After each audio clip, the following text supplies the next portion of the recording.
طبعا انتم عارفين انا مين، وعارفين انا قد ايه ما بحبكمش وبحتقركم. من يوم ما اتخلقت وانا شايفكم اقل مني، ضعاف بتغلطوا بسهولة. بس اكتر حاجة بحبها فيكم انكم دايما بتصدقوا كدبي.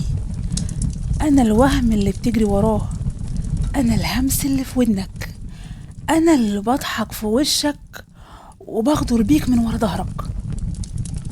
تعالوا اوريكم قصة واحدة اسمها هند، ودي واحدة من انتصاراتي على الإنسان. من وهي لسه بيبي وأنا كنت واقف بعيد بتفرج وبخطط، ولما كبرت شوية لاحظت إن أمها ست محترمة بتحاول تربيها على الدين وتخليها تعرف ربها. كانت كل ما تغلط الأم تزعق لها وتعاقبها، ويجي بقى الأب اللي هيساعدني في الدور اللي بقوم بيه، وهو فساد البنت دي.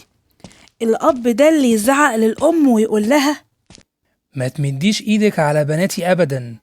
انا بناتي ما بتتضربش حتى لو غلطوا. سامعة يا مديحة؟ ما هم بناتي زي ما هم بناتك، انت ليه يا أحمد محسسني إن مرات أبوهم؟ بس البنت ما ينفعش تتدلع، لازم من التربية والعقاب. ولما وصلت لسن الشباب لقيت الأم بتقول لها: هند يا حبيبتي، أنا خايفة عليكي، انت دلوقتي كبرتي ما شاء الله عليكي، لازم تلبسي الحجاب وتلبسي محتشم. في ناس حوالينا في قلوبهم مرض وممكن يطمعوا فيكي، ولازم نسمع كلام ربنا ونتقي الله. احنا يا بنتي في يوم من الأيام مش عارفين امتى هنتحط لوحدنا في قبر، ومحدش معانا غير عملنا الصالح. مالك يا مديحة؟ انت بتخوفي البنت ليه؟ ما تخليها تلبس اللي هي عايزاه. دي لسه صغيرة، خليها تستمتع بشبابها. ده ايه الفقر ده؟ لا يا أحمد، من شب على شيء شب عليه. وكمان صلاتك ليه بقيتي بتقطعي فيها؟ كله إلا الصلاة، وقطع الصلاة يعني قطع الصلة والعلاقة اللي بيننا وبين ربنا. وانتي محتاجة ربنا يكون معاكي في كل لحظة من حياتك، هو الأمان. صح، في بنت من صحابك اللي اسمها سهى دي مش عجباني، مش عايزاكي تمشي معاها تاني. سامعة يا هند؟ احنا بنصاحب البنات اللي شبه تربيتنا وبس. حاضر يا ماما، هحاول يا ماما هحاول. وكانت أمها تخلص معاها كلام من هنا وأنا أروح أهمس في ودنها وأقول لها: ما تحاوليش تسمعي كلام أمك، لأن هدفها بس إنها تتحكم فيكي. انت كبرتي خلاص تعملي اللي انت عايزاه. لو على الصلاة قدامك العمر، لما تكبري شوية ابقي توبي لربنا وصلي. أما بقى اللبس المحتشم اللي بتقولك البسيه ده مش هتبقي حلوة فيه. قومي شوفي نفسك في المراية كده، قد ايه انت حلوة، انت كده هتداري جمالك. ولما حاولت تمسك المصحف زي ما امها على طول بتقول لها، قلت لها: خلي المصحف دلوقتي، خلصي بس الأول اللي وراكي وبعدين امسكيه. انت وراكي مذاكرة كتيرة عشان تلحقي بس.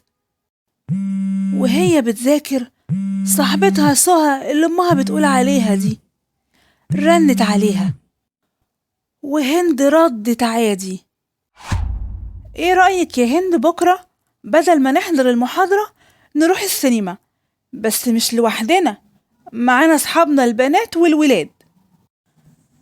مش عارفة يا سهى، هفكر وارد عليكي بكرة، وكمان انا خايفة من ماما لحسن تعرف. وافقي، ده هيبقى يوم جميل وتستمتعي. ان ما كنتيش تستمتعي دلوقتي هتستمتعي امتى؟ لما تكبري وتعجزي. ولو على امك اكتبي عليها انت في المحاضرة، وهي يعني هتعرف منين؟ ماشي خلاص انا موافقة، بس المرة دي وبس. وتاني يوم لما امها سألتها اتأخرتي ليه، هند كدبت عليها وقالت لها: يا ماما بعد المحاضرة طلعت أنا وصحابي نذاكر شوية ونجهز للأبحاث في مكتبة الكلية. ماشي يا هند، ربنا يوفقك وينجحك يا رب. صليتي النهاردة يا هند؟ صليت اليوم كله، ده انا فاضلي العشاء بس. شايفة البنت بتعمل كل حاجة هي ومطيعة، انتي بس اللي على طول ظلماها ومأيدة حريتها.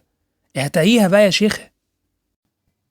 يلا يا هند صلي العشاء وتعالي معايا على المطبخ عشان انتي واختك تساعدوني.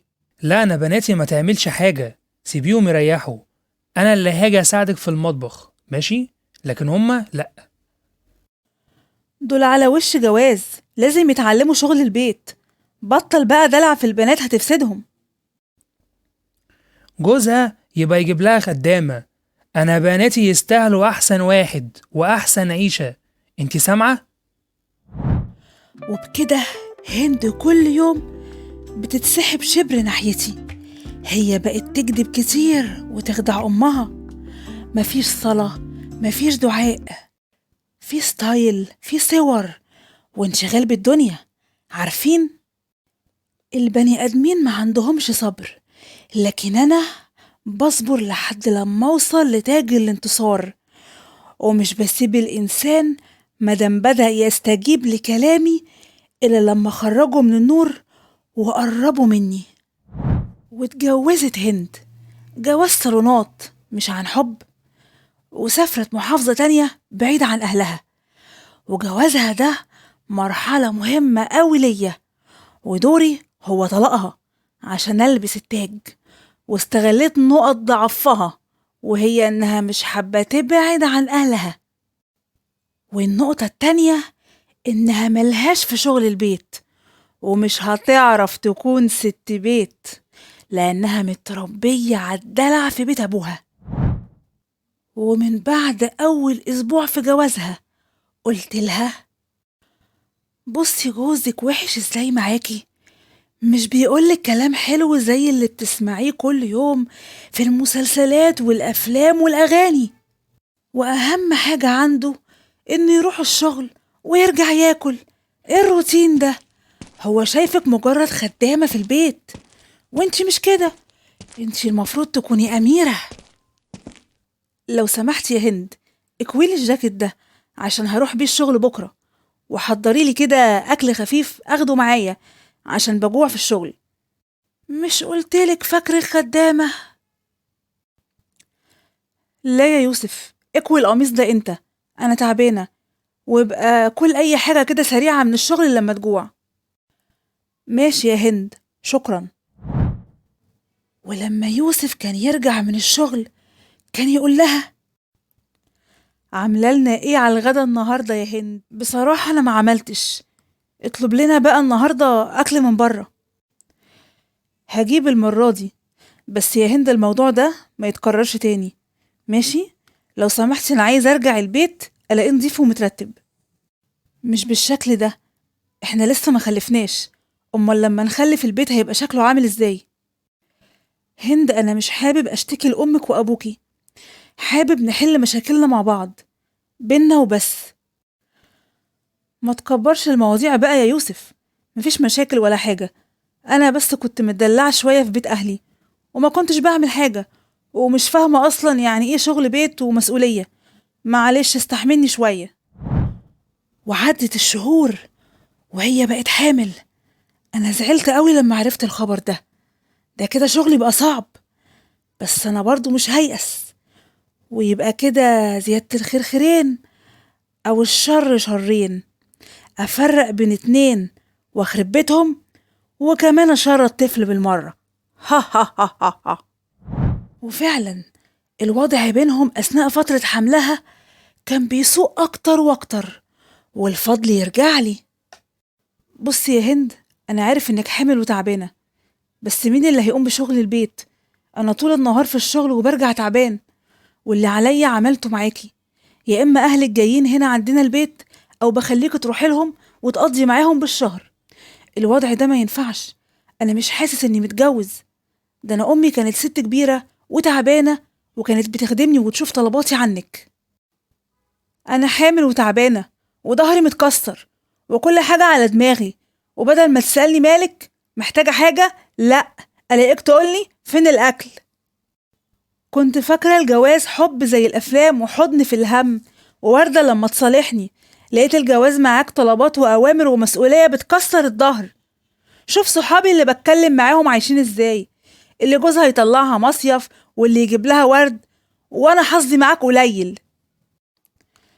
الحياة مش فيلم يا هند، الحياة اللي احنا عايشينها هي دي الحياة الطبيعية. وقلتلك 1000 مرة ابعدي صحابك وكلامهم عن حياتك. صح، عشان منساش، لما أهلك يجوا ما تخليهمش يجيبوا معاهم أكل كتير بالشكل ده تاني. أنا راجل وما قبلش حد يصرف على بيتي، وكمان مش عايز أهلي يساعدوني. ماما بتعمل لي أكل كتير وتجيبهولي لحد عندي عشان تريحني، وانت مش عايزني ارتاح. أنا عايزة حب، مش عايزة أصحى أنضف وأطبخ واستناك تكلمني آخر اليوم ببرود وتطلب أكلك وتنام. برافو عليكي يا هند، برافو، كملي، انت تستاهلي واحد أحسن منه، خليه يندم. طلقني يا يوسف، أنا ما حبيتش عيشتك، لو انت راجل طلقني. ورحت كمان وسوست لجوزها وقلت له انت باقي عليها ليه؟ دي واحدة مش نظيفة، ولا بتنظف البيت ولا بتشوف طلباتك، وعلى طول متعصبة وبتكلمك بطريقة وحشة وبتشتمك. انت ازاي ساكت لها؟ اقتلها او طلقها، دي بتيجي على كرامتك، دي بتقولك انت مش راجل، مستني ايه؟ هديك يا بنت الناس فرصة أخيرة تفكري فيها، عشان بس ابننا اللي في بطنك واللي قرب يجي للدنيا. حرام عليك انه يتربى بعيد عن ابوه، ذنبه ايه هو اني اخترت له ام متدلعة زيك ومش قد المسؤولية؟ انا بكرهك ومش طايقاك، طلقني وانا هعرف اربي ابني لوحدي، مش محتاجالك. وانت بتعمل ايه يعني؟ ايه لازمتك؟ ولو على المصاريف ابويا هيصرف عليه. وبص، حتى شقتك دي انا مش عايزاها، انا اللي هروح اعيش مع اهلي. اعملي اللي انت عايزاه يا هند، بس تفتكري كويس ان انت السبب في خراب البيت ده وضياع ابننا. واتطلقت هند، ولبست انا التاج وعملت حفلة من فرحتي. ده انا بعشق خراب البيوت، لان بعد الطلاق بيبدأ الضياع، بيت اتقفل، قلوب اتكسرت، طفل مشتت بين امه وابوه، وهي تدخل بقى في دايرة اعيش حياتي واعمل اللي يعجبني، وهو بقى يكتئب وممكن يبعد عن الحلال الصعب اللي كله مشاكل ويروح بقى للحرام السهل. بس يوسف ما كانش بيسمع كلامي زيها، هو ما اكتئبش ولا حاجة، هو سافر عشان يشتغل برا ويبدأ حياة جديدة. فكركم ان انا كده خلاص خلصت شغلي مع هند؟ لا، لسه الكبيرة، انا عايزها تكتئب وتيأس من رحمة ربنا، واليأس يعني كفر. تعالوا اقول لكم على خطواتي معاها. هي دلوقتي عايشة هي وابنها في بيت اهلها. أنا مش عايزك تزعلي أبدا يا هند من موضوع الطلاق. لو على ابنك أنا هربيه وهصرف عليه، هتعيشي معايا ومع أمك معززة ومكرمة، ولو عايزة تتجوزي تاني اتجوزي، اعملي اللي انتي عايزاه يا حبيبتي، مفيش حاجة تكسرك أبدا. وتمر الايام والسنين، وابوها ده اللي كان بيأيدها في كل اخطائها يشوف الويل منها. كنت اروح واقول لها الحق يا ابوكي، على طول الشتيمة في لسانه، وكل ده قدام ابنك اللي انتي بتربيه احسن تربية وملكيش غيره في الدنيا، ابوكي هيفسده. انا قلتلك 1000 مرة يا راجل انت، ما تشتمش وتتكلم بطريقتك دي قدام ابني، انت هتفسد ابني. ادخل يلا، روح اقعد في اوضتك. انتي ازاي بتكلمي أبوكي كده؟ اتعدلي بدل ما اطلعك انتي وابنك بره الشقة وهعيشكم في الشارع. ده اخرة دلعك ليها يا احمد، احنا اول ناس هنشرب المر من دلعها. وتمر الايام ويموت الاب، وهند تزعل وتعيط وتندم وتقول وهي عند تربته ارجع يا بابا تاني، ارجع وانا هعاملك حلو ومش هزعلك تاني. سامحني يا بابا، اكيد ربنا غضبان عليا، سامحني عشان ربنا يرضى عني، أرجوك يا بابا أرجوك. بعد إيه؟ خلاص الأوان فات. انت هتعملي فيها ندمانة وناوية تتوبي ولا إيه؟ أنا سامع عمتك وهي بتعزيكي وبتقولك هند يا حبيبتي، اللي فات مش هيرجع، لكن اللي جاي إن شاء الله في إيدينا. وإن كان أبوكي مات وهو مش راضي عنك، قدامك أمك أهي موجودة، ربنا يحفظها لك وتعملي معاها الخير وتراضي ربنا فيها، يمكن ربنا يغفرلك. ربنا غفور رحيم يا حبيبتي. بس على مين؟ أنا مش هسيبها برضو. أنا مش بدور على كفار، دول خلاص بتوعي. أنا بدور على قلبهم طيب بس لسانهم جارح، بعاد عن ربنا، اللي بيحبوا بس مش بيعرفوا يعبروا، اللي بيصلوا بس بيقطعوا. ودلوقتي الدور على أمها، اللي دلوقتي بقت واحدة ست كبيرة ومش بتقدر تتحرك إلا بالمساعدة ودايما تعبانة.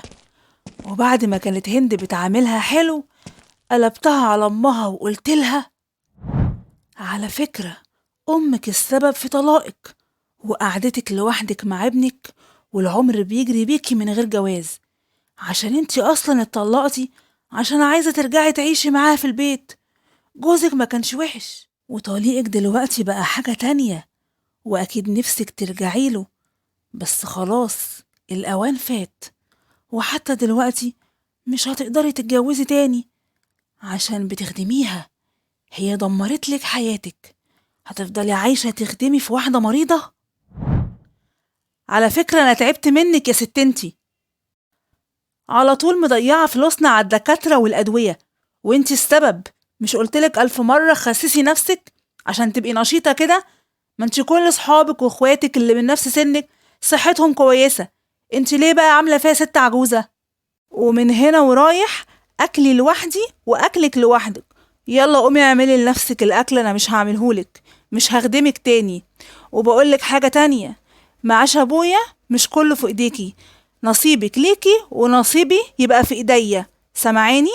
آه آه يا هند، يا هند تعالي أنا تعبانة.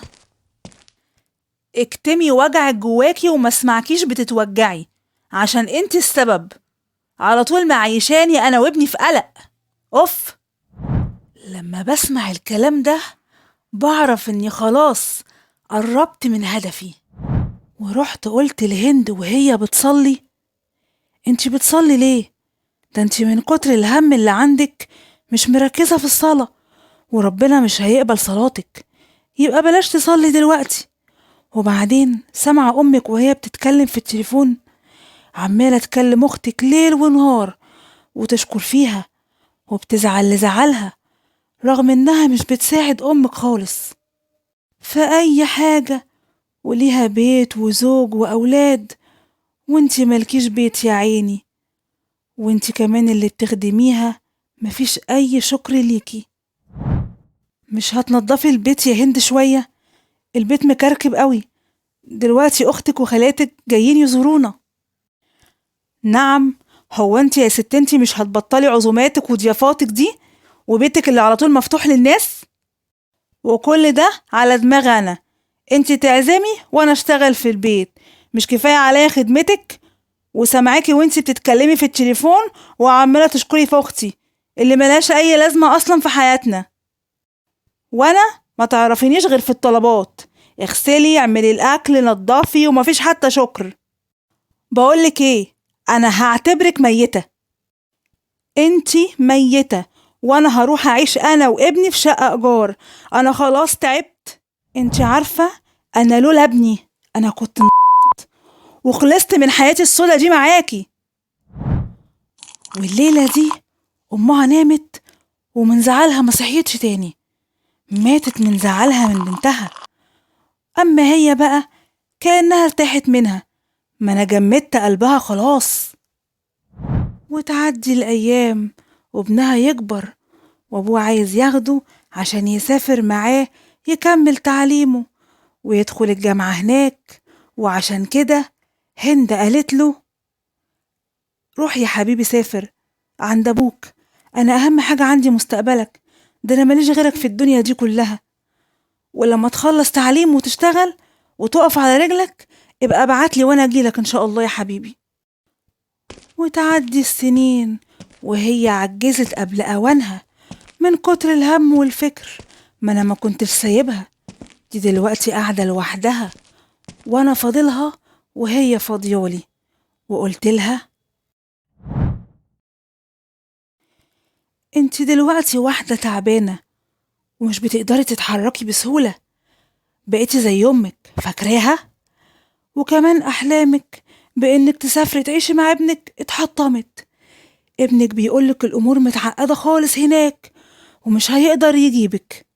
وخلي بالك كلها سنة ولا حاجة ويعرف له واحدة هناك ويتجوزها وينساكي.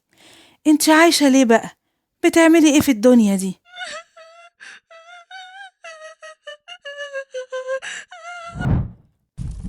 زمان لما ربنا خلق آدم أنا رفضت أسجد له عشان أنا أحسن منه. أنا من نار وهو من طين. اتعاقبت بس طلبت من ربنا إني أعيش لحد يوم القيامة عشان بس أخدكم معايا في جهنم.